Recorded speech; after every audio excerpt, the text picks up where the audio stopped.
Faites très attention lorsque vous êtes en train de négocier votre salaire pendant les entretiens d'embauche. Quand on vous dit toujours que négocier vos salaires honnêtes pendant les entretiens, vous croyez que c'est la blague.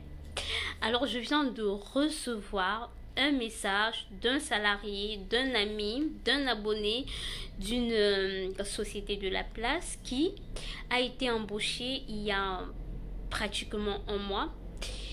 Lors des entretiens d'embauche, ils se sont dit qu'on devrait le payer à 100 000 francs. Toutefois, on n'a pas précisé si ça devait être au net ou au brut. Alors, le salarié a commencé à travailler et un mois plus tard, il reçoit sa paye. Pas virement, et il se rend compte qu'il a reçu 80 000.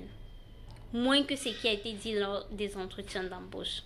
Alors, il se tourne vers nous pour savoir si, et seulement si, c'est normal qu'il puisse recevoir 80 000 au lieu de 100 000.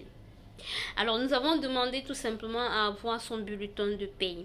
Et on s'est rendu compte que, d'abord, il n'avait pas précisé lors des entretiens d'embauche si son salaire devrait être au net ou au brut. Donc, quand c'est comme ça, l'entreprise prend le salaire dont vous avez négocié et il remet tout simplement sur votre bulletin au brut. Ça, c'est à son avantage. Donc, lorsque nous avons pris le bulletin du salarié, on s'est rendu compte que les 100 000 qu'il avait négociés, on a tout simplement imputé dans son bulletin comme montant brut, comme salaire brut.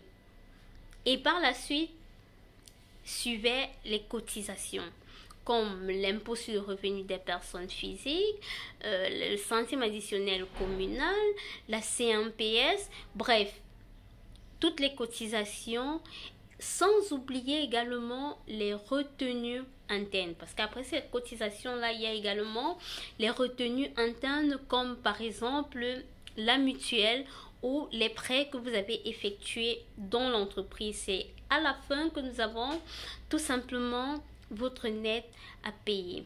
Donc, quand nous avons expliqué, il a compris que dorénavant, négocier au net. Et même si vous voulez négocier au brut, il faut savoir quelles sont les cotisations que vous allez effectuer au courant du mois et quelles sont les retenues. Bref, quels sont tous les éléments qui doivent être pris en compte dans votre bulletin, que ce soit en plus ou en moins. Aussi simple que ça.